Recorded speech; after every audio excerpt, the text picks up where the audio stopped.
رحم الله من قرأ الفاتحة.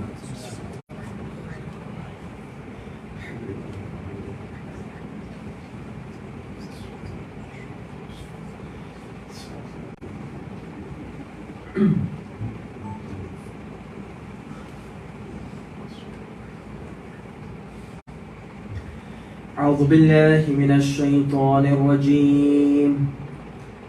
بسم الله الرحمن الرحيم. الحمد لله رب العالمين، والصلاة والسلام على أشرف الأنبياء والمرسلين، سيدنا ومولانا أبي القاسم محمد وعلى أهل بيته الطيبين الطاهرين المعصومين المظلومين الغر الميامين، ولعنة الدائمة الباقية على أعدائهم أجمعين من الآن إلى قيام يوم الدين. أما بعد، فقد روي في زيارة الناحية: السلام على عون بن عبد الله بن جعفر الطيار، صدق مولانا. صلوات پر محمد وآل محمد.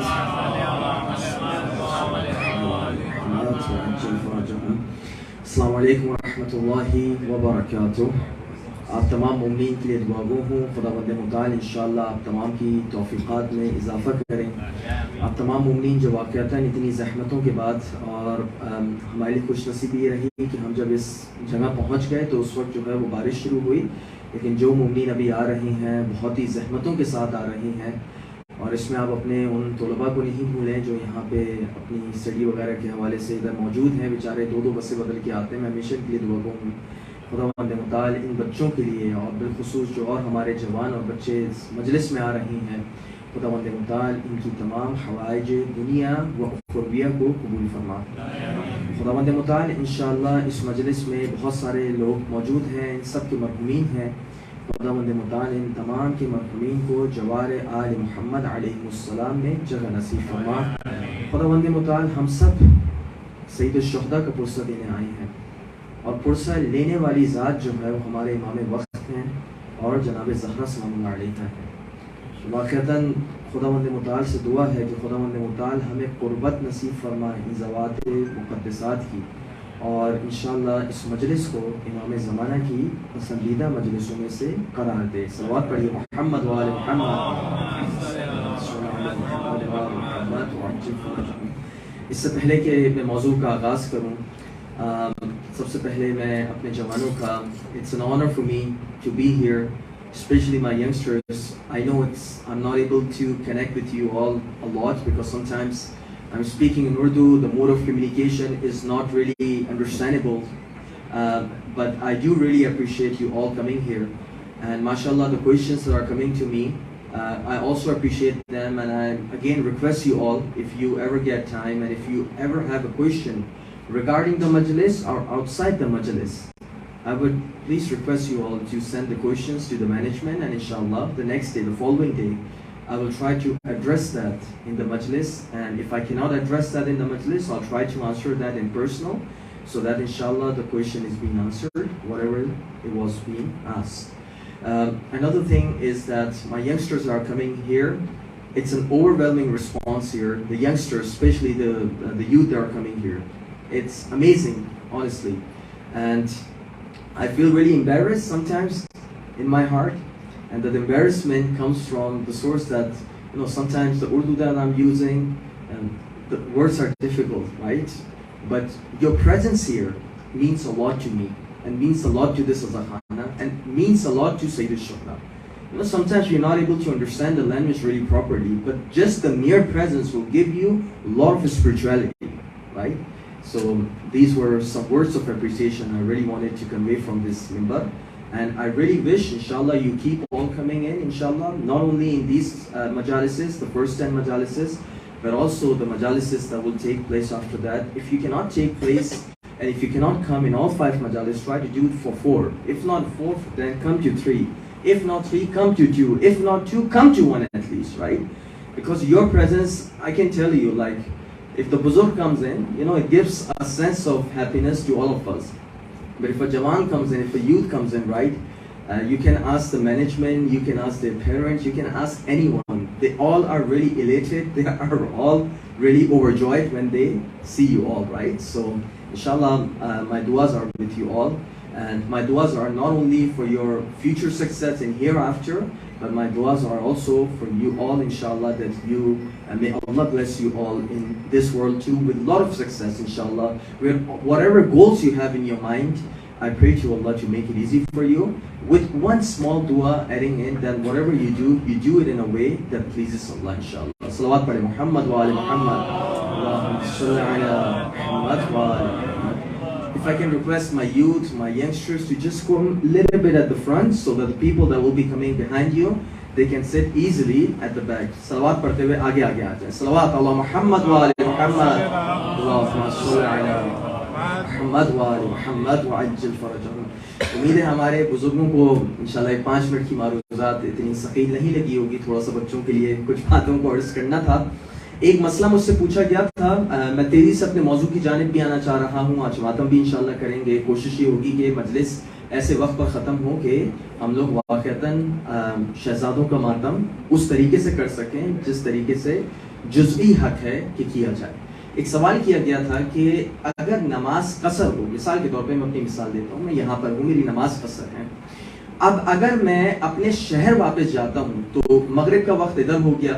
لیٹ سپوز میں نے ادھر مغرب کی نماز اور عشاء کی نہیں پڑھی, مغرب عشاء دونوں نہیں پڑھی. میں اپنے شہر واپس چلا گیا. جب میں اپنے شہر واپس چلا گیا تو کیا مجھے قصر نماز پڑھنی ہوگی یا مجھے پوری پڑھنی ہوگی؟ پہلا سوال. اور اگر میری قضا ہو جائے, let's suppose I was on my way, میں نے نماز نہیں پڑھی نعوذ باللہ, اب قضا ہو گئی میری نماز, تو کیا میں قضا میں پوری پڑھوں گا یا قصر پڑھوں گا؟ 2 سوال ہیں, واضح ہو گئے. تو کہا یہ جائے گا کہ جب ادائیگی کا مرحلہ ہو, جب وقت میں ادائیگی کا مرحلہ ہو, تو آپ جہاں نماز پڑھیں گے, جس جگہ نماز پڑھیں گے, اس جگہ کو معیار بنائیں. مثال کے طور پہ میں ونڈسر سے جا رہا ہوں, ونڈسر میں کچنر تک پہنچا. اب اگر میں کچنر میں نماز پڑھ رہا ہوں تو معیار وہ جگہ ہے. اگر وہ میرے شہر کی حدود سے باہر ہے, ڈسٹینس زیادہ ہے, تو اس صورت میں مجھے قصر پڑھنی ہوگی. ہر حالت میں قصر پڑھنی ہوگی. حد ترخص سے پہلے جتنی جگہیں آئیں گی ان سب میں مجھے قصر پڑھنی ہوگی. ایک دفعہ آپ حد ترخص سے کراس کر جائیں, یعنی وہ جگہ, حد ترخص اس جگہ کو کہتے ہیں the last boundary of the city, جہاں سے آپ کی سٹی کی حدود ختم ہو جاتی ہیں. تو آپ کی شہر کی حدود جہاں سے ختم ہو رہی ہیں, اس کے بعد سے آپ جتنے ایریا میں بھی نماز پڑھیں گے وہ آپ کو قصر پڑھنی ہوگی. پہلا مسئلہ ہو گیا. دوسرا مسئلہ, اگر میری نماز قضا ہو جائے, نعوذ باللہ, نماز اگر قضا ہوگی تو اس میں معیار مراجعین یہ کہتے ہیں کہ یہ دیکھو کہ جب نماز قضا ہونے کا وقت تھا تو آپ کس جگہ موجود تھے. اگر آپ شہر میں موجود تھے تو آپ کو پوری پڑھنی ہوگی. اگر آپ شہر کی حدود سے باہر تھے تو آپ کو قصر پڑھنی ہوگی. مثال کے طور پہ میں جا رہا تھا, میری نماز قضا ہوئی while I was in Kitchener, right? تو اس صورت میں مجھے قضا جو پڑھنی ہوگی وہ میری قضا کون سی ہوگی؟ قصر ہوگی. لیکن اگر میں مسیساگا برامپٹن کی حدود میں آ گیا, ٹورنٹو کی حدود میں آ گیا, پھر میری نماز قضا ہوئی ہے, تو اس صورت میں مجھے جب اپنی نماز قضا پڑھنی ہوگی تو وہ میں پوری پڑھوں گا انشاءاللہ. صلوات پڑھیں محمد و آل محمد. اللہم صلی علی محمد و آل محمد. تو انشاءاللہ جس کو جو سوال ہو, 9 محرم کو انشاءاللہ شب عاشور یہاں پر جو ہے وہ مجلس کا انعقاد ہوگا, ماتم ہوگا. جب اس کے بعد انشاءاللہ تھوڑے بریک کے بعد جو بھی آپ لوگ کے سوالات ہوں انشاءاللہ کوشش کریں گے کہ اس کے جوابات ان کے دیے جائیں. جو نہیں آتے ہوں گے تو معذرت کر کے ان کے جوابات بعد میں دیے جائیں گے. دوسرا سوال بھی تھا, لیکن چونکہ مجھے وقت پر موضوع پر بہت جلدی سے آنا ہے تو انشاءاللہ اس کو کل کے لیے رکھتے ہیں یا بعد کے لیے رکھتے ہیں. موضوع آج کا ہے, اور موضوع ہمارا ایک عمومی موضوع چل رہا ہے, وہ چل رہا ہے شہادت بعنوان فضائل. یعنی جن حضرات کی شہادت پڑھی جاتی ہے ان کے تاریخی واقعات اور اس سے جو اسباق اور ہدایات ہم لوگ لے سکتے ہیں اس کے بارے میں گفتگو کی جا رہی ہے. اور انشاءاللہ جو ہماری آگے آنے والی مجالس اور محافل ہیں انشاءاللہ ان میں بھی یہی ابحاث رہیں گی. آج چونکہ ہم لوگ کے یہاں پاکستان ہندوستان میں عبداللہ بن جعفر علیہ السلام, ان کے 2 بچوں کی, 2 شہزادوں کی شہادت منائی جاتی ہے. یعنی وہ واحد آپ سمجھ لیجیے 2 شہزادے ہیں جو ننیالی طرف سے تھے, باقی سارے ددیالی طرف سے تھے. قاسم ہو گئے, بنو عقیل ہو گئے اور دیگر ہو گئے, لیکن یہ خاص ننیال کی طرف سے تھے. یعنی کون؟ یعنی جناب زینب سلام اللہ علیہ کی طرف سے تھے. تو یہ ہمارے لیے سعادت ہے کہ وہ شریکۃ الحسین جنہوں نے اپنا سب کچھ لوٹا دیا, کم سے کم ان کا اتنا حق ضرور بنتا ہے کہ ان کے 2 شہزادوں پر سال میں ایک دفعہ گریہ کیا جائے. واقعتاً کبھی سوچنا چاہیے, سب کچھ لوٹا دیا. ابھی ہم مسائل میں بھی سنیں گے انشاءاللہ, کچھ باتیں مسائل کے لیے بھی چھوڑتے ہیں. تو ایک بہت کامن کوشچن جو بہت ہی ایک جو عام فہم سوال کیا جاتا ہے, اور یہ میرے ذہن میں بھی آتا تھا اور آپ سب کے ذہن میں آنا چاہیے, وہ تاریخی عنوان سے بہت اہمیت کا حامل ہے. یقین جانیں میں ممبر پہ بیٹھا ہوں, جھوٹ نہیں بول رہا. کل مجھے میسج آیا ہے, کل یا پرسوں غالباً میرے پاس میسج آیا ہے, اور مجھ سے پوچھا گیا ہے کہ آقا 3 شخصیات جنہوں نے کربلا میں شرکت نہیں کی تھی, ان کے بارے میں آپ کا کیا نظریہ ہے؟ کیا ان کے بارے میں اچھے نظریے کو قائم کیا جائے یا ان کے بارے میں برے نظریے کو قائم کیا جائے؟ یعنی اب تک آپ دیکھ رہے ہوں گے کہ ہم بار بار اس بات پر اصرار کر رہے ہیں, جو کربلا میں شریک نہیں ہوا اور جانتے بوجھتے نہیں ہوا, وہ مذموم شخصیت ہے, وہ قابل تعریف نہیں, وہ اچھی شخصیت نہیں. اچھا ماشاءاللہ, یہ تو آپ کی محبت پر دلالت کر رہا ہے, یہ آپ کی مودت پر دلالت کر رہا ہے, یہ آپ کی عقیدت پر دلالت کر رہا ہے, بہت خوب. لیکن سوال یہ پیدا ہوتا ہے کہ انہی شخصیات میں سے کچھ بزرگان بنی ہاشم کی انہوں نے شرکت نہیں کی. کون کون؟ حضرت عبداللہ بن جعفر. کیا حضرت عبداللہ بن جعفر طیار نے شرکت کی؟ نہیں کی, کربلا میں نہیں کی. حضرت عبداللہ بن عباس دوسری شخصیت. تیسری شخصیت حضرت محمد بن حنفیہ, ہے نا. یعنی سوال آنا چاہیے. دیکھیں آپ کو اگر یاد ہو تو ہم نے ایک خط کا حوالہ دیا تھا, شاید مجھے یاد نہیں پڑتا دیا تھا یا نہیں دیا تھا. سید الشہداء محمد بن حنفیہ کو ایک خط لکھتے ہیں اور کہتے ہیں من الحسین بن علی بن ابی طالب الی بنی ہاشم. یہ سید الشہداء کا خط کسی اور کے لیے نہیں تھا, کسی غیری کے لیے نہیں تھا, بلکہ بنو ہاشم کے لیے تھا. اور اس میں لکھا تھا کہ فَإِنَّهُ مَنْ لَحِقَ بِي اُسْتُشْهِدَ, کہ جو بھی میرے ساتھ میرے قافلے میں آئے گا وہ شہادت کی منزل پر فائز ہوگا. واضح بات پہنچ رہی ہے. دوسرا جملہ بہت خطرناک ہے, اور کہا کہ جو میرے ساتھ ومن تخلف, جو میرے ساتھ شرکت نہیں کرے گا, میرے قافلے کے پیچھے ہو جائے گا, فلم یبلغ مبلغ الفتح, جان لو کہ پھر فتح وغیرہ کوئی نصیب نہیں ہوگی, جیت نصیب نہیں ہوگی. جیت اگر نصیب ہونی ہے تو وہ صرف اور صرف سید الشہداء کی ہم رکابی میں. سوال, کیوں نہیں شرکت کی ان شخصیات نے؟ ہم تو حضرت محمد بن حنفیہ کا بڑا عزت اور احترام سے نام لیتے ہیں, حضرت عبداللہ بن جعفر کا بڑا عزت اور احترام سے نام لیتے ہیں. آج بھی آپ دیکھیے گا دلبران جعفر طیار جو نوحہ پڑھا جاتا ہے, جعفر طیار کے نواسوں کو, جعفر طیار کے پوتوں کا آج جو ہے ماتم کیا جائے گا. کس کے ذریعے سے؟ حضرت عبداللہ کے ذریعے سے. بی بی زینب کے شوہر ہیں. سوال, محمد بن حنفیہ, عبداللہ بن جعفر اور حضرت عبداللہ بن عباس, جا بجا ان کی تعریف کی جاتی ہے منبر سے کہ یہ وہ شخصیت ہیں جو علم کا پہاڑ تھے, فلانی ان کی خاصیت ہے, یہ خاصیت ہے ان کی. بھائی ساری خاصیت اپنی جگہ, شرکت کیوں نہیں کری کربلا میں؟ معقول سوال ہے اور آپ لوگ کے ضمیر کو جھنجھوڑنے والا سوال ہے. تو انشاءاللہ آج کوشش کرتے ہیں کہ اس تاریخی بحث کو تھوڑا سا حل کرنے کی کوشش کریں کہ ان لوگوں نے شرکت کیوں نہیں کی. واضح ہے آپ لوگ کے لیے بات؟ آپ لوگ تک پہنچ رہی ہے؟ صلوات پڑھیں محمد وآل محمد.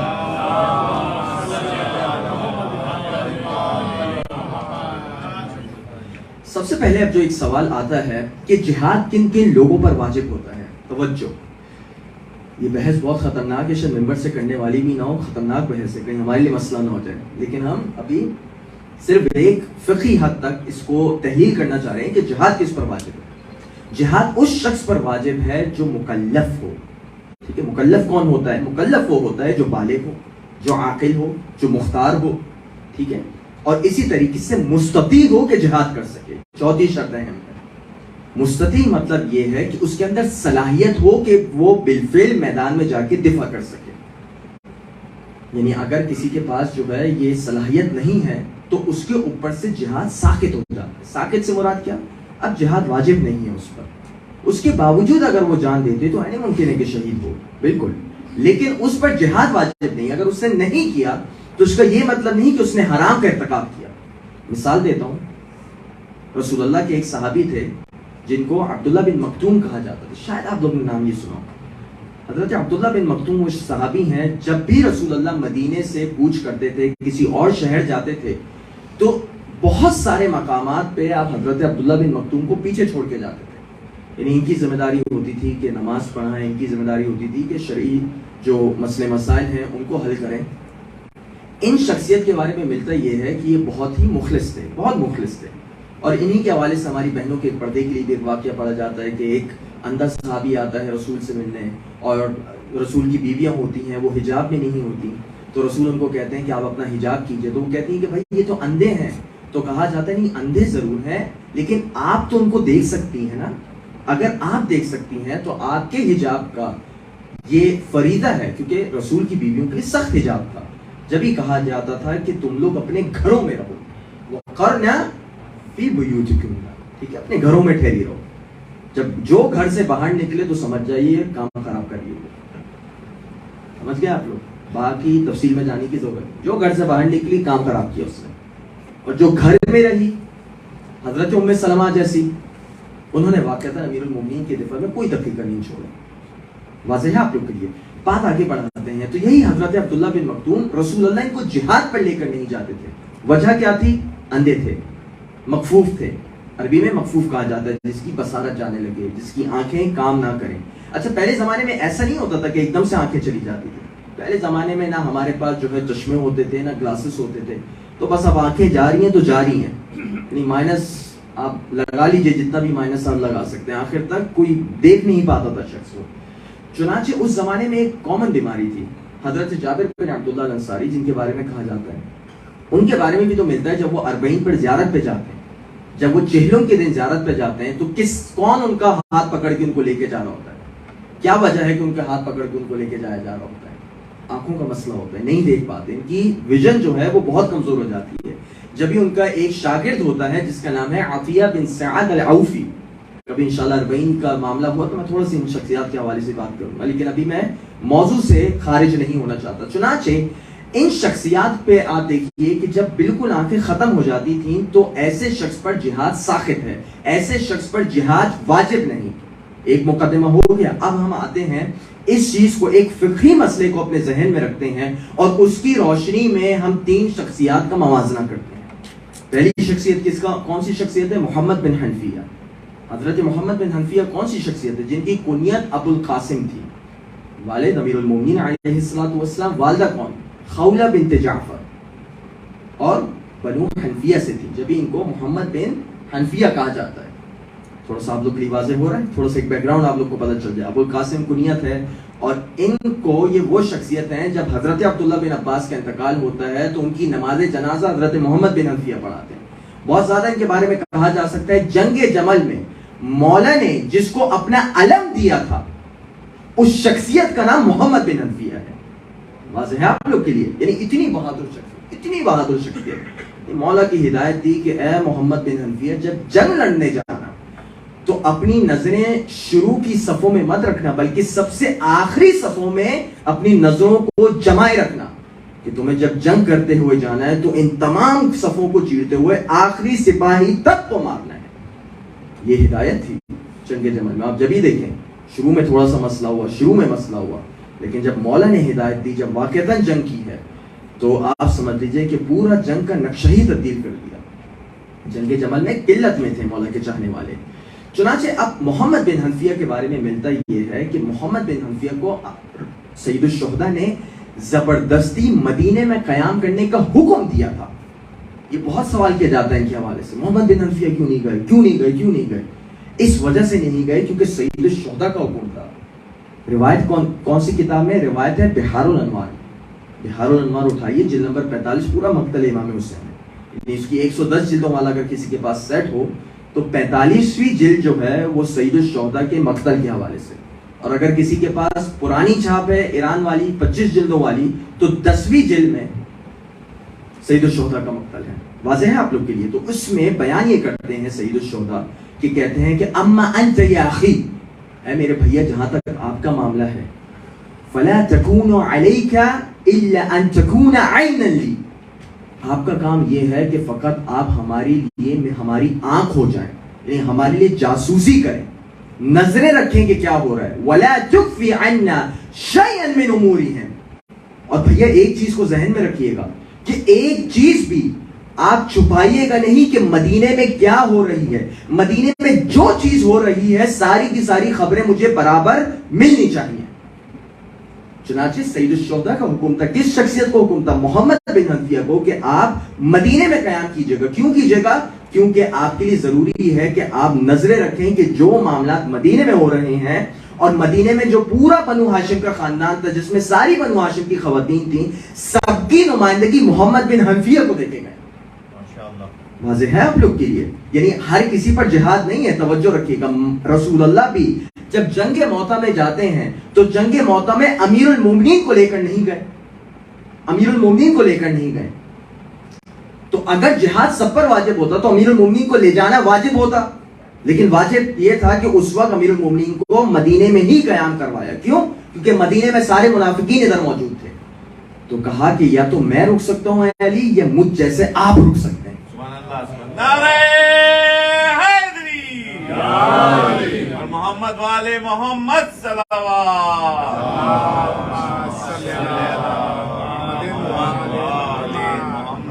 تو واضح ہوا. یعنی مولا کے آپ سمجھ لیجئے کہ مولا کا جو پورا جاسوس کا جو نیٹ ورک تھا جاسوسی کا, وہ بہت مضبوط تھا.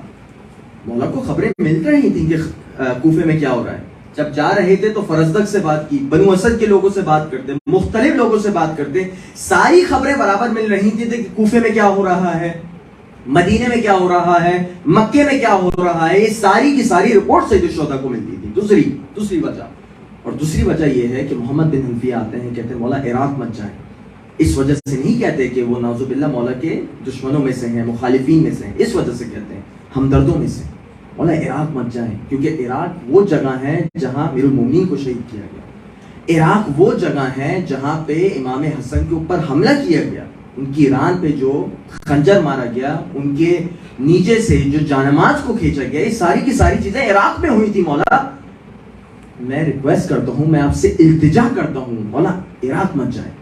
تو مولا کہتے ہیں لا بد للعراق, نہیں محمد بن حنفیہ عراق جانا ضروری ہے. وجہ نہیں بتائی مولا نے, اور انشاءاللہ اگر وجوہات آپ کو دیکھنی ہے تو ہماری آپ پہلی مجلس کو دیکھ لیجئے, اس میں پوری تفصیلات موجود ہیں کہ عراق جانا کیوں ضروری تھا. پہلی اور دوسری مجلس کو دیکھ لیجئے گا. چنانچہ پھر وہ کہتے ہیں, محمد بن حنفیہ کہتے ہیں اما واللہ لا یحزننی فراقک, اے ابا عبداللہ آپ کا جانا مجھے بہت زیادہ غمزدہ کرتا ہے. دیکھیں یہ محبت ہے. پہلے کہتے ہیں مجھے بہت زیادہ غمزدہ کرتا ہے, کہتے ہیں دوسری بات کہتے ہیں کہ مولا ایک چیز ایسی مانے ہے کہ میں اگر چاہوں بھی کہ میں آپ کے ساتھ سفر اختیار کروں, اس کے باوجود میں سفر اختیار نہیں کر سکتا. کیوں؟ کیونکہ میں مرض شدید, عربی کے الفاظ ہیں مرض شدید, یعنی شدید بیماری میں مبتلا ہوں, اور بیماری کی نوعیت اتنی سخت ہے کہ میں نہ تلوار کو ہاتھ لگا سکتا ہوں نہ نیزے کو پکڑ سکتا ہوں. جب ایک دفعہ محمد بن حنفیہ اپنی وجوہات کو بتاتے ہیں, پھر ایک اور جملہ کہتے ہیں وَلَا فَرَحْتُ بَعْدَكَ, اے ابا عبداللہ آپ کے جانے کے بعد میں کبھی بھی پوری زندگی خوش نہیں رہ سکتا. محبت دیکھیں محمد بن حنفیہ. جب ایک دفعہ امام حسین اس کو سنتے ہیں تو محمد بن حنفیہ اتنا زار و قطار روتے ہیں, روایت کے جملے اتنا روتے ہیں کہ بے ہوش ہو جاتے ہیں.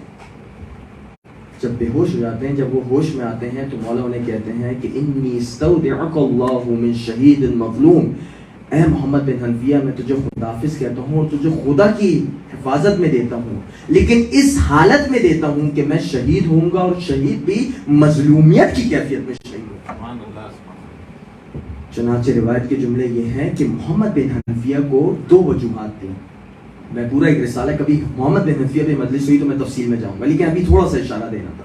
وجہ یہ تھی کہ آنکھوں میں ورم تھا اور ہاتھوں میں شل پن تھا, اور دوسرا مسئلہ یہ تھا کہ مولا ان کو مدینے میں اپنی طرف سے اپنا نمائندہ بنا کے گئے تھے کہ ساری خبریں مجھے ملنی چاہیے. یہ تھی پہلی شخصیت محمد بن حنفیہ. میرے بچوں تھوڑا اگر آگے آ جاؤ صلوات پڑھتے ہوئے, تاکہ بعد میں آنے والوں کے لیے مسئلہ نہ ہو. صلوات پڑھیں محمد و آل محمد.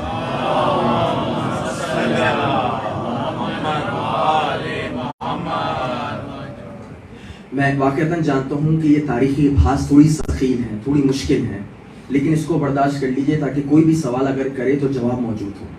باقی جو ماشاءاللہ سے جو عام فہم جو علماء اور ذاکرین مجلس پڑھتے ہیں اس سے بھی ضرور استفادہ کریں. لیکن میں واقعتاً معذرت سے میں تھوڑی سی ایک تاریخی ابحاث میں جا رہا ہوں, تھوڑی سی تحقیق ہوں گی, لیکن آپ لوگ کی توجہات کا طالب ہوں. دوسری شخصیت کون؟ عبداللہ بن عباس. حضرت عبداللہ بن عباس کو آپ جانتے ہیں کہ کتنی عظیم شخصیت ہے, مولا کے شاگردوں میں سے ہیں. 40 ہجری میں ایک بیٹا پیدا ہوتا ہے, مولا سے محبت اتنی ہے کہ اپنے بیٹے کا نام علی رکھتے ہیں, علی بن عبداللہ بن عباس. اور یہ وہی علی ہیں جن کے ایک اور بیٹے ہوتے ہیں جن سے بنو عباس کی پوری نسل نکلتی ہے. یعنی بعد میں صفاح, ابو جعفر المنصور, ہادی, مہدی, ہارون الرشید, مامون الرشید, یہ سارے کے سارے جو ملائین ہیں وہ سارے کے سارے انہی کی نسل سے. لیکن یہ خود مولا کے چاہنے والوں میں سے, یعنی اپنے بیٹے کا نام علی رکھا ہے. کیوں رکھا ہے؟ مولا کی محبت. اور ایک واقعہ ہے, عجیب واقعہ ہے, جب معاویہ کی پوری ایک اسٹیٹ پالیسی تھی, معاویہ نے پورا حکومت میں ہر جگہ اعلان کیا ہوا تھا کوئی علی کا نام نہ لے, کوئی علی کی فضیلت بیان نہ کرے, اور امیر المومنین پر لعنت کی جاتی تھی, اور امیر المومنین سے بغض کا اظہار کیا جاتا تھا, اور ہر اس چیز کا انکار کیا جاتا تھا جو خصائص امیر المومنین میں سے ہے. واضح ہے آپ لوگ کے لیے, انہی میں سے کچھ چیزیں ایسی تھیں جس پر امیر المومنین بہت انہماک سے عمل کرتے تھے, اور وہ یہ تھا کہ جب حج پر جاتے ہیں تو حج میں تلبیہ کہا جاتا ہے. تلبیہ آپ لوگ مانتے ہیں, جو بعض حضرات گئے ہیں, کیا ہوتا ہے تلبیہ؟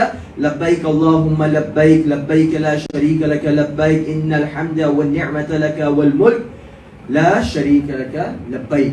یہ پورا تلبیہ ہے جو آپ پڑھتے ہیں جب آپ پہلے حاجی صاحب بنتے ہیں اور وہ پورا لباس سجاتے ہیں, تو سب سے پہلے آپ کو یہ تکبیر یہ لبیک کہنا ہوتا ہے, اور اس کو کہنا مستحب ہے جب تک آپ مکے کی حدود تک نہیں آ جائیں. فقہی مسائل نہیں بتا رہا, لیکن انشاءاللہ کبھی اس پر بات ہوئی تو مزید بیان کریں گے. چنانچہ روایت کے جملے یہ ہیں کہ اس کو زور سے پڑھنا یہ سنت تشیع ہے, اس کو اونچی آواز میں کہنا یہ سنت اہل بیت ہے. معاویہ نے منع کیا ہوا تھا کہ کوئی اونچی آواز میں تلبیہ نہ پڑھے. تو روایت کے جملے یہ ہیں کہ یہ زور سے تلبیہ ابن عباس کہتے ہیں, اور کہتے ہیں کہ اگرچہ معاویہ کی ناک زمین پر رگڑی جائے لیکن میں سنت امیر المومنین پر عمل کرتے ہوئے تلبیہ زور سے پڑھوں گا. محبت دیکھیے آپ نے کیا ہے. چنانچہ روایت کے جملے یہ ہیں کہ سید الشہداء موجود ہیں. ابن عباس کا معاملہ یہ تھا کہ مخفوف ہو گئے تھے, بصارت سے چلے گئے تھے, ان کی آنکھیں ختم ہو گئی تھی. جبھی وجہ یہ ہے کہ ابن عباس, جیسے ہم نے ایک آپ کو شاید بتایا بھی تھا ایک مجلس میں, کہ یہ متعۃ النساء کے قائل تھے, اس کو حلال جانتے تھے. تو ابن زبیر ان کی جب مخالفت کرتا تھا تو کیا کہا کرتا تھا؟ کہتا تھا کہ یہ جس طریقے سے آنکھوں سے اندھے ہیں, نعوذ باللہ یہ دل کا بھی اندھا شخص ہے ابن عباس. یعنی عبداللہ بن زبیر نعوذ باللہ اس کو اتنی بڑی جسارت تھی کہ حضرت عبداللہ بن عباس کے لیے یہ باتیں کرے کہ جس طریقے سے وہ دل سے میں بھی ویسے ہی اندھے ہیں جس طریقے سے وہ آنکھوں سے اندھے ہیں, نعوذ باللہ. چنانچہ ہمیں اس سے یہ مطلب نہیں کہ اس کی بات صحیح تھی یا غلط تھی, 100% غلط بات تھی, لیکن ایک بات بتانا ضروری ہے. عبداللہ بن زبیر بھی اس بات کا اقرار کرتا تھا کہ حضرت عبداللہ بن عباس کی آنکھیں چلی گئی تھیں, آنکھیں کام نہیں کر رہی تھیں. چنانچہ ایک ان کا مکالمہ ہے, اور یہ مکالمہ ان کے ایمان اور ان کی محبت پر دلالت کرتا ہے. توجہ, یہ دوسری شخصیت ہے, محمد بن حنفیہ کا ہم نے جواب دیا, دوسری حضرت عبداللہ بن عباس ہے. تو ان کے بارے میں ملتا یہ ہے کہ عبداللہ بن عباس ہیں, فرزند خلیفہ دوم ہیں, ان کا نام بھی عبداللہ تھا, عبداللہ بن عمر بن خطاب, اور سید الشہداء ہیں. سید الشہداء ان کو اپنا پیغام بتا رہے ہوتے ہیں کہ میں قیام کیوں کر رہا ہوں, میرا جانا کیوں ضروری ہے.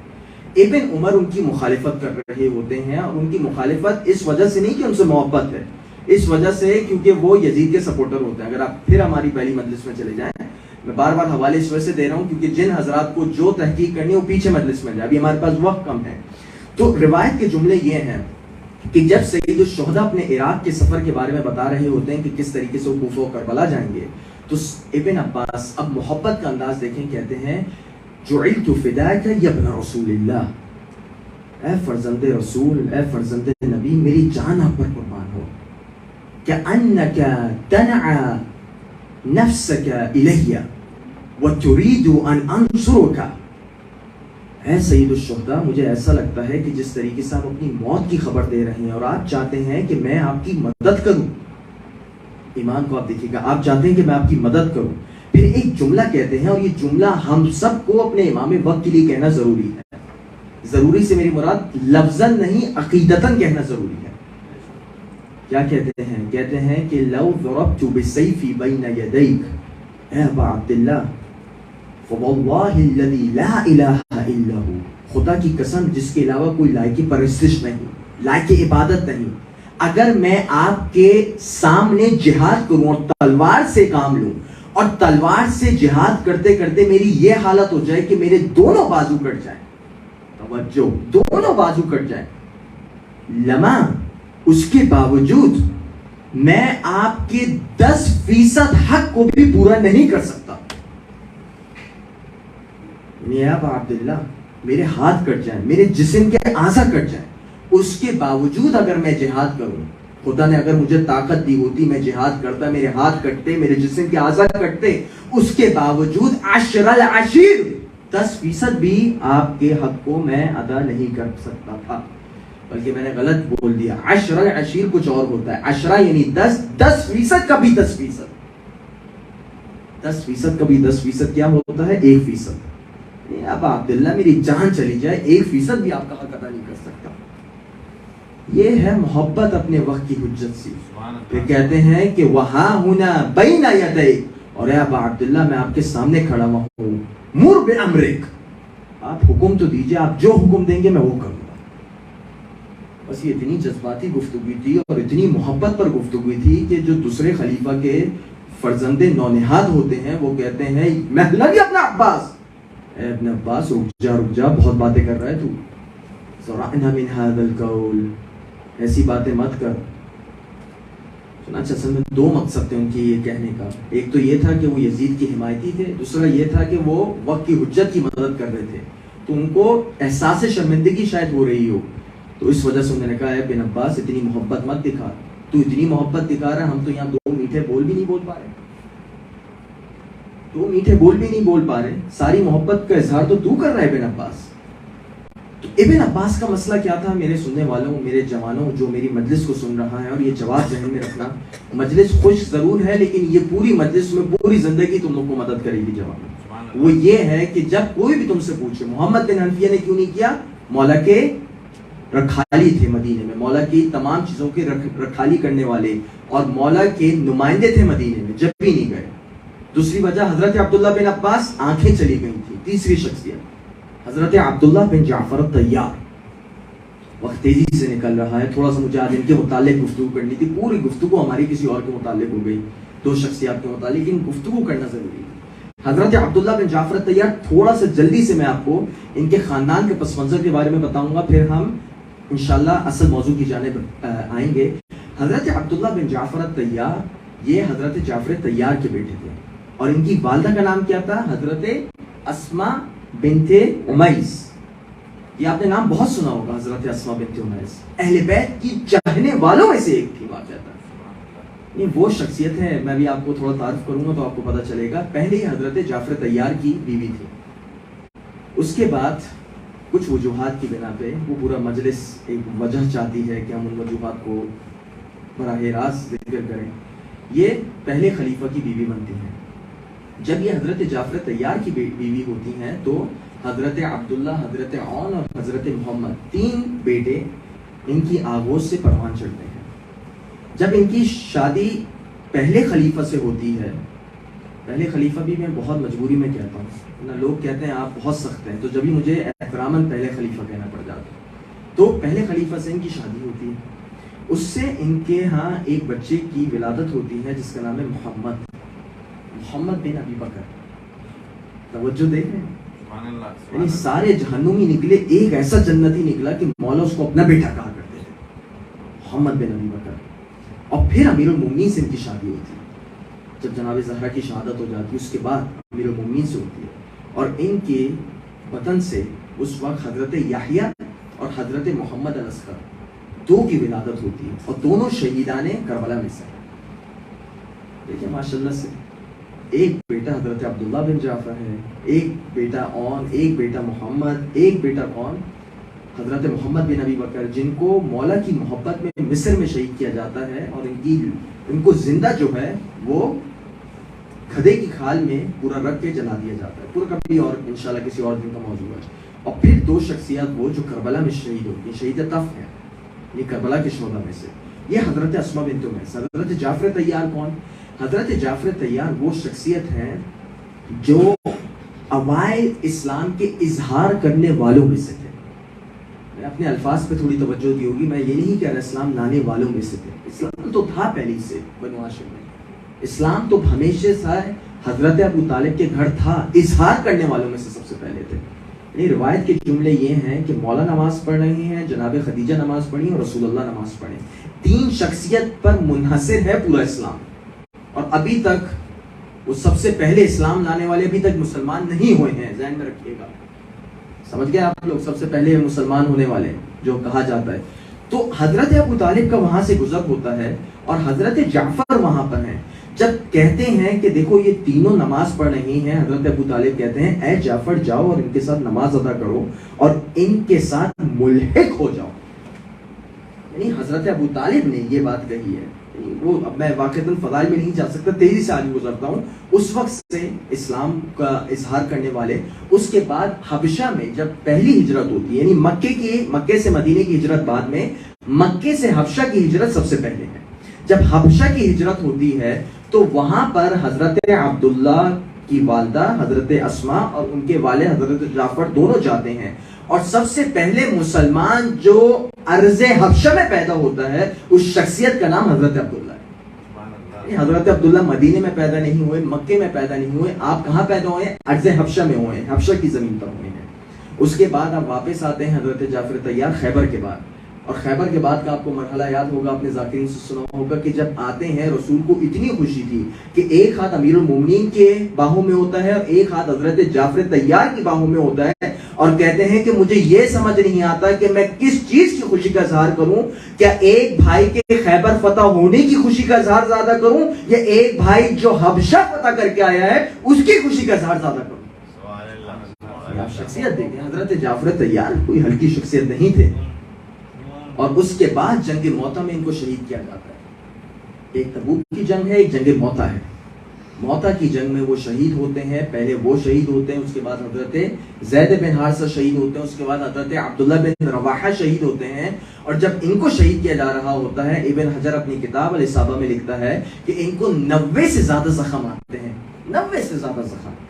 یعنی سننا آسان ہے, ایک ہی زخم میں انسان چلا جاتا ہے. میں بتا رہا ہوں آپ کو, ایک تیر لگنا کافی ہوتا ہے, یا ایک برچی لگنا کافی ہوتا ہے, یا ایک تلوار لگنا کافی ہوتا ہے. 90 زخم لگے. مزیدار بات یہ ہے کہ 90 کے 90 آگے لگے تھے, پیچھے نہیں لگے تھے. سبحان اللہ, سبحان اللہ. یعنی وہی سید الشہداء کی بھی مظلومیت ہے. سید الشہداء کو 1900 زخم لگے تھے, 1900 زخم, کوئی اس میں مبالغہ نہیں. 1900 زخم, زخم پر زخم, زخم پر زخم, زخم کے اندر زخم. لیکن روایت کے جملے یہ ہیں سید الشہداء کے زخم آگے سے تھے, پیچھے سے نہ تھے. یہ پیچھے سے جن کو زخم آئے تو سمجھ جائیں کس کے ماننے والے ہیں, اور جن کو آگے سے زخم آئے مان جائیں, سمجھ جائیں کہ کس کے ماننے والے ہیں. علی کل حال حضرت جعفر طیار کی شہادت ہوتی ہے. جب شہادت ہوتی ہے تو اس کے بعد جو ہے حضرت اسما کے گھر کھانا بھجوایا جاتا ہے. پوری تفصیل ہے, بہت تیزی سے وقت گزر رہا ہے. حضرت عبداللہ بن جعفر, ان کو بحر الجود بھی کہا جاتا تھا. بحر الجود سے مراد وہ کہ یہ سخاوت کا دریا تھے, سخاوت کا دریا. اتنی سخاوت تھی کہ جب کچھ نہ دینے کو ہوتا تھا تو اپنے کپڑوں میں جس طریقے سے ابا کبا, عربی ایک لباس نہیں پہنتے, جس طریقے سے ہم ماشاءاللہ 3 لباس پہنے بیٹھے ہوئے, تو عربی 3-4 لباس پہنے بیٹھے ہوتے تھے. ہماری طرح ایک کرتا شلوار پہ ایک دفعہ وہ نہیں کرتے تھے. اگر کچھ دینے کو نہیں ہوتا تھا تو اپنے اوپر کا لباس غریبوں کو دے دیا کرتے تھے جب کوئی مانگنے والا آتا تھا. کبھی بھی کسی کو خالی ہاتھ نہیں لوٹایا. یہ وہ شخصیت ہے حضرت عبداللہ بن جعفر طیار. پھر حضرت عبداللہ بن جعفر طیار بڑے ہوتے ہیں, تجارت کرتے ہیں. تجارت کرنے کے بعد سیدہ زینب سے شادی ہوتی ہے, اور پھر ایک یہ مرحلہ آتا ہے کہ امیر المومنین علیہ السلام کی معیت میں, ان کی ہمرکابی میں جنگ جمل میں حصہ لیتے ہیں, جنگ صفین میں حصہ لیتے ہیں. اور جنگ صفین میں اس طریقے سے حصہ لیتے ہیں کہ آپ میمنہ جو رائٹ ہینڈ آف امیر المومنین کی فوج کا ہوتا ہے اس کے سردار ہوتے ہیں. جس طریقے سے حضرت مسلم سردار تھے, جس طریقے سے حسنین کریمین سردار تھے, اسی طریقے سے بنو اسد, بنو کنانا اور اسی طریقے سے قریش, ان تمام پر جس کی سرداری تھی صفین میں, اس شخصیت کا نام عبداللہ بن جعفر طیار ہے. واضح ہے آپ لوگ کے لیے. حضرت عبداللہ بن جعفر طیار وہ شخصیت تھے جن کی وفات 80 یا 82 ہجری میں ہوتی ہے. اب ایک سوال یہ ہوتا ہے کہ انہوں نے شرکت کیوں نہیں کی؟ تو آپ لوگ کتابوں میں چلے جائیں، ریاض القدس ہے اور دیگر کتابیں ہیں، آپ لوگ اس میں جائیے گا. ان کے دہن میں بیماری ہوتی ہے. دہن یعنی منہ میں ایسی بیماری ہوتی ہے کہ ان کا کچھ کرنا تقریباً ناممکن ہوتا ہے. لیکن اس کے باوجود سید الشہداء سے ایسی محبت رکھتے ہیں. آپ کو کیا لگتا ہے حضرت اول محمد جو سید الشہداء کے ہم رکاب ہوئے ہیں، کیا وہ مدینے سے ہوئے تھے؟ مدینے سے نہیں ہوئے تھے، بلکہ جنہوں نے ان دو شخصیات کا جن کا آج تذکرہ کیا جائے گا ان کو ہم رکابی سے نوازا ہے، اس شخصیت کا نام عبداللہ بن جعفر الطیار، بی بی زینب کے شوہر. یہ روایت کے جملے یہ ہیں، مکے میں سید الشہداء پہنچ چکے ہیں، مدینے سے مکے. اب مکے سے کربلا جانے کا یا کوفے جانے کا معاملہ ہے. جب کربلا اور کوفے جانے کا معاملہ ہے تو ایک خط بھجواتے ہیں اور کہتے ہیں کہ مولا آپ کربلا نہ جائیں، کوفے نہ جائیں. پھر وہ پوری وہی باتیں کرتے ہیں اور ایک جملہ کہتے ہیں، کہنا ہے فَإِنِّي مُشْفِقٌ عَلَيْكَ مِنْ هَذَا الْوَجْهِ، اور میں سید الشہداء آپ کے بہت عقیدت مندوں میں سے ہوں، آپ سے بہت زیادہ محبت کرنے والوں میں سے ہوں. میں جانتا ہوں کہ اگر آپ جائیں گے تو آپ کو فلاں فلاں مسئلے مسائل کا آپ شکار ہوں گے. میں آپ سے التجا کرتا ہوں کہ آپ نہ جائیں. اور اس کا وجہ کیا ہے؟ وجہ یہ ہے کہ اگر آپ کی شہادت ہوتی ہے تو دنیا کا جتنا بھی نور ہوگا طفیا نور الارض، کہ اگر آپ چلے جائیں گے تو دنیا کی پوری روشنی ختم ہو جائے گی. پھر کہتے ہیں فَإِنَّكَ عَلَمُ الْمُجْتَهِدِينَ وَرِجَاءُ الْمُؤْمِنِينَ، اور سید الشہداء آپ کے کمال کے تو کیا کہنے، آپ مومنین کی امیدوں کو پورا کرنے والے ہیں اور آپ تمام کوشش کرنے والوں کے لیے ایک سرنامہ ہدایت ہے، سرنامہ کلام ہے. جن کو جو ہدایت لینی ہوتی ہے، جس کو جو کوشش کرنی ہوتی ہے اسلام کی راہ میں، اگر وہ کسی کی طرف دیکھتا ہے تو اے ابا عبداللہ وہ آپ کی ذات مبارک ہے. تو یہ اس طریقے سے وہ خط لکھتے ہیں. لیکن گزارش ہے کہ مولا مت جائیں. مولا وہی سب کو وہی جواب دے رہے ہوتے ہیں کہ لا بد للعراق، جانا ضروری ہے، کربلا میں شہادت دینا ضروری ہے.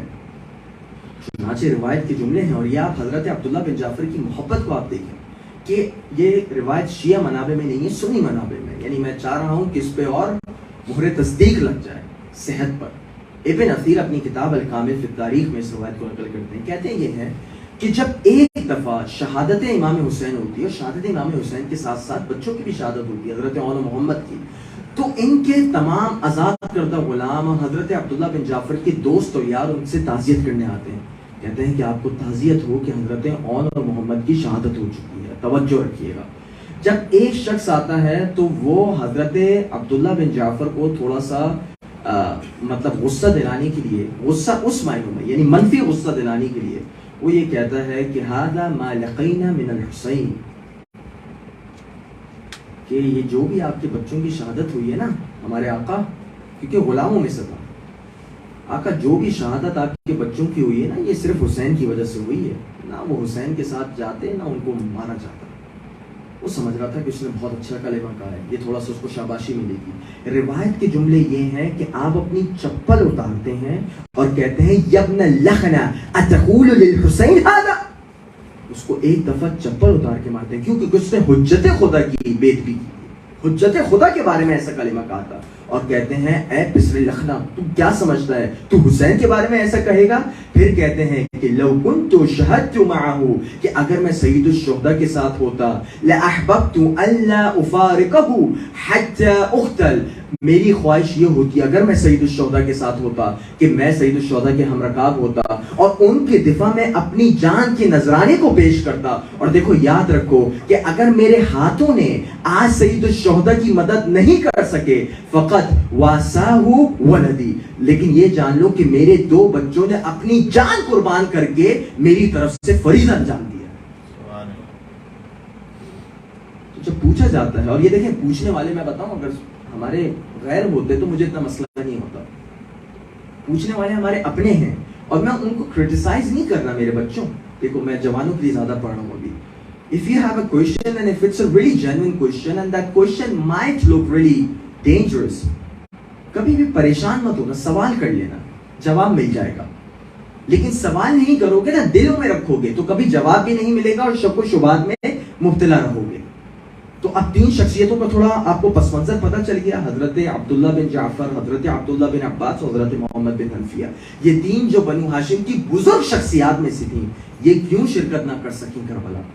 کسی کی آنکھوں کا مسئلہ تھا، کسی کے دہن میں مسئلہ تھا، کسی کو سید الشہداء اپنا نمائندہ بنا کے گئے تھے، جبکہ اس کے ہاتھوں اور آنکھوں میں بھی مسئلہ تھا.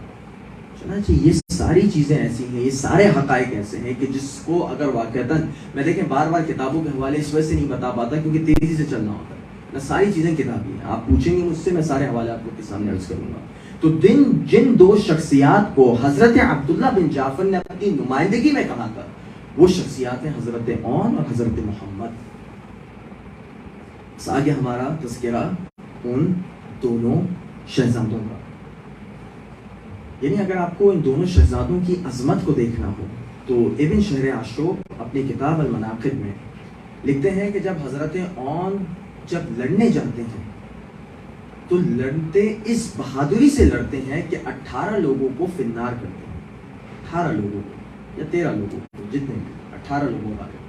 حضرت محمد جب لڑنے جاتے ہیں تو اتنی بہادری سے لڑتے ہیں، پیاسے ہیں، 3 دن کے پیاسے ہیں، لیکن بہادری آپ دیکھیے کہ 10 لوگوں کو فنار کرتے ہیں. اور حضرت اون کا وہ پیارا سا جملہ کہتے ہیں ان تنکرونی فانا ابن جعفر. دیکھو لوگوں، اگر تم مجھے پہچانتے نہیں تو میں کون ہوں؟ میں حضرت جعفر طیار کا پوتا ہوں. شہید حق فی الجنان اظہر، یہ ان کے رٹس ہیں. یعنی جب کوئی بھی شہید آ کے جنگ لڑا کرتا تھا تو وہ کچھ اپنا تعارف کروایا کرتا تھا، وہی تعارف کروا رہے ہیں. شہید حق فی الجنان اظہر. اور دیکھو حضرت جعفر طیار کون سی شخصیت ہے جنہوں نے حق کے لیے شہادت دی اور جنت میں ان کا نمایاں مقام ہے. یطیر فیہا بالجناح الاخضر. اور ان کی خاصیت تو یہ ہے کہ جنت میں جب پرواز کرنی ہوتی ہے تو خداوند متعال کی طرف سے جن کو پر عطا کیے گئے ہیں اس کے ذریعے سے کرتے ہیں. کفا ھذا شرف فی المحشر. اور میرے شرف اور فضیلت کے لیے یہی کافی ہے کہ میں حضرت جعفر طیار کا پوتا ہوں. پھر حضرت محمد اپنا تعارف کرواتے ہیں، کہتے ہیں نشکو الی اللہ من العدوان، کہ میں خداوند متعال سے شکایت کروں گا. اور میں فقط نہیں کروں گا، نشکو ہم سب شکایت کریں گے کہ جو ہمارے خلاف عداوت کو بڑھتا جا رہا ہے. قتال قوم مع عمیان، کہ جس طریقے سے یہ اندھے بن کے یہ پوری فوج اشقیہ ہمارے خلاف لڑ رہی ہے. اور یہ فوج اشقیہ کون ہے؟ وقد بدلوا معالم القرآن ومحکم التنزیل والتبیان، کہ یہ وہ لوگ، وہ حضرات ہیں، یہ فوج اشقیہ وہ لوگ ہیں جو قرآن کو بدل رہے ہیں، جو قرآنی مفاہیم کو بدل رہے ہیں، جو قرآن کے جو حاملین ہیں، محمد و آل محمد ہیں، ان کے ساتھ اپنے بغض کا اظہار کر رہے ہیں. وَأَظْهَرُ الْكُفْرُ مَعَ الطُّغْيَانِ وَأَظْهَرُ الْكُفْرُ مَعَ الطُّغْيَانِ، کہ یہ لوگ وہ اشخاص ہیں جو کفر کا اظہار کر رہے ہیں. یہ مسلمان مت سمجھنا ان کو، یہ سب کافر ہیں. کیوں؟ کیونکہ حجت خدا کے خلاف آ رہے ہیں. لیکن جب یہ اپنا اظہار کفر کر رہے ہیں تو اتنے طغیان اور اتنے برے طریقے سے کر رہے ہیں کہ ہر ظلم و جور کو پھیلانے کے لیے تیار ہیں. وقت نہیں رہا ورنہ میں ان شخصیات کے بارے میں تھوڑی سی اور گفتگو کرتا. بہت تیزی سے مسائل کی جانب آنا ہے، میرے پاس بہت کم وقت بچا ہے، جبکہ آج مجھے بہت پہلے ممبر مل گیا تھا. لیکن حضرت اون و محمد واقعتاً جب بھی میں پڑھتا ہوں وہ نوحہ میں شاید دل بران جعفر طیار، حضرت جعفر طیار کی نمائندگی اگر کوئی شخصیات کر رہی تھی تو ان میں حضرت اون و محمد تھے. اور یہ معلومات آپ کے لیے شاید جدید ہو، لیکن یہ معلومات میں دیے بغیر نہیں پڑھ سکتا کہ حضرت زینب کی ایک بیٹی تھی جن کا نام تھا ام کلثوم. ان کے بھی ایک شوہر تھے جو آل جعفر طیار میں سے تھے، ان تک کو شہید کیا جاتا. زینب نے اپنا سب کچھ دے دیا جو تھا، بیٹی کا بیوہ ہونا گوارا کیا، اپنے بچوں کا جانا گوارا کیا، بے اولاد ہونا گوارا کیا، صرف ایک مقصد کے لیے کہ میرا ماجائے بچ جائے. میں چاہتی ہوں میرا ماجائے بچ جائے، باقیوں کی مجھے پرواہ نہیں کہ کچھ بھی ہو. میرا سب کچھ لٹتا ہے، میری ردا جاتی ہے، سب چلا جائے، لیکن میرا ماجائے بچ جائے، غریب زہرا بچ جائے، غریب مادر بچ جائے. بس روایت عجیب ہے اور میرا دل یہ کہتا ہے، اس کو شعرا نے بھی لکھا ہے، دل یہ کہتا ہے کہ رات میں، راتوں کو ساری مائیں اپنے جگر خواروں کے ساتھ بیٹھی ہوں گی جو ان کے واقعتاً دلوں سے قریب تھے. کبھی لیلا جناب علی اکبر کے ساتھ بیٹھتی ہوں گی، کبھی جناب قاسم کے ساتھ جناب ام فروہ بیٹھتی ہوں گی، کبھی علی اصغر کے جھولے کو جناب رباب جھلاتی ہوں گی، اور سب یہ کہتی ہوں گی کہ اے میرے بچوں، تمہیں معلوم ہے نا کہ کل کون سا دن ہے؟ کل تم سب کو شہادت دینی ہے، تمہیں ایک ایک کر کے جانا ہے۔ دیکھو اپنی جانوں کو دے دینا، لیکن سرور کائنات کے نواسے پر ایک خارش بھی آنے مت دینا، ایک زخم بھی آنے مت دینا۔ سب بے زبان حال یہ بات کر رہے ہوں گے، اور مجھے یقین ہے کہ ایک خیمے میں بے زبان حال جناب زینب اپنے دونوں بچے کے ساتھ ہوں گی۔ دونوں بچوں کو ایک اپنے پہلو پہ جناب اون کو رکھا ہوگا، ایک پہلو پہ جناب محمد کو رکھا ہوگا۔ ممکن ہے کہ ان کے بالوں میں اپنے ہاتھوں کو ڈالتی ہوں گی اور کہتی ہوں گی اے میرے بچوں، جانتے ہو نا تم لوگ کون ہو؟ تم حضرت جعفر طیار کے پوتے ہو، تم علی مرتضیٰ کے نواسے ہو، تم شجاعت کے پیکار ہو۔ دیکھو ایک بات ذہن میں رکھنا، دل میرا یہ کہتا ہے، واللہ العظیم دل یہ کہتا ہے، کہتی ہوں گی اے میرے بچوں بس اس چیز کو اپنے ذہن میں رکھنا کہ امام کا سب سے بڑا دشمن عمر بن سعد ہے۔ بس اگر تم اس ملعون کو قتل کر دو گے تو یہ جنگ ختم ہو جائے گی۔ اور ہاں میرے بچوں یہ بھی ذہن میں رکھنا کہ سکینہ نے پانی نہیں پیا ہے، علی اصغر نے پانی نہیں پیا ہے۔ اے بچوں اگر پیاس لگنے کا مرحلہ ہو، اگر پیاس بہت زیادہ ستاتی ہو، اگر فرات کے کنارے بھی پہنچ جانا، اے میرے دل برو پانی مت پینا، ورنہ ماں اپنے دودھ کو معاف نہیں کرے گی۔ بس عزادارو عاشور کا دن نمودار ہوتا ہے، ایک ایک کر کے سب اپنی شہادتیں دے رہے ہیں۔ مرحلہ آنو محمد کا آتا ہے، مامو جان کے پاس جاتے ہیں۔ اے مامو جان ہمیں اجازت دیجئے، ہمیں آپ پہ اپنی جان کو فدا کرنا ہے۔ بس سید الشہداء بعید نہیں، شاید یہ کہتے ہو اے میرے نور نظروں، اے زینب کی کمائیوں، میں کس طریقے سے اپنی بہن کے گھر کو برباد کر سکتا ہوں، میں کس طریقے سے تم لوگ کو بھیج سکتا ہوں۔ بس عزاداروں بار بار التجا کی جاتی ہے، بار بار منع ہوتا ہے کہ ایک دفعہ ماجائی آتی ہے، شریکت الحسین زینب آ رہی ہے، دونوں بچوں کو تبرک دیکھنے آ رہی ہیں، آتی ہیں، کہتے ہیں ماجائی کیوں اجازت نہیں دیتے؟ کیا کوئی خطا کی ہے میرے بچوں نے؟ آپ اجازت نہیں دے رہے۔ بس یہ کہا ہوگا حسین نے اے میری بہن زینب میں تمہارا گھر کس طریقے سے برباد کروں، یہ سب میرے خون کے پیاسے ہیں، مجھے ماریں گے تو کسی کو کچھ نہیں ہوگا، میں کس طریقے سے یہ تم سے مدد لے سکتا ہوں۔ لیکن وہاں اصرار کیا جاتا ہے، بہت اصرار کے بعد اجازت ملتی ہے۔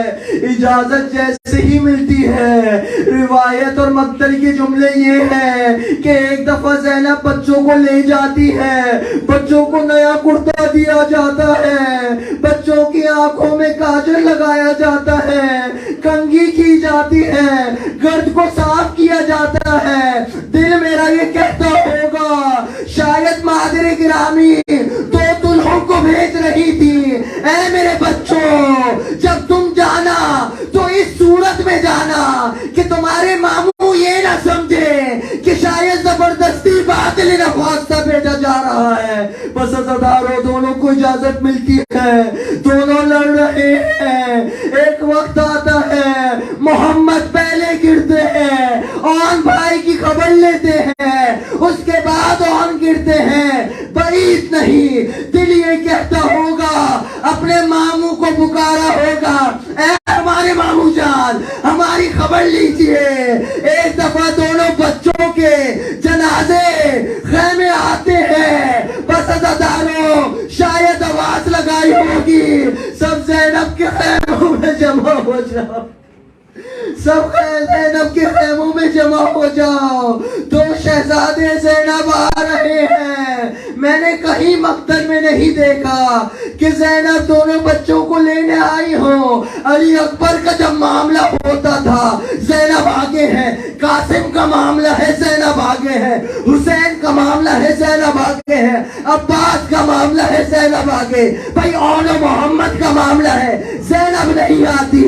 یہ نہیں چاہتی کہ بھائی کے آنکھوں میں شرمندگی دیکھے. بس عزادارو, عصر عاشور کے بعد زینب ہمیشہ حسین پہ روئی, زینب عباس پہ روتی ہیں, زینب دو بچوں پہ نہیں روتی. دل یہ کہتا ہے مدینہ واپس آئی ہوں گی, گھر میں داخل ہوئی ہوگی, ایک دفعہ حجرے کو دیکھا ہوگا تو بستر موجود ہوں گے. آئے میرے آن, آئے میرے محمد کا.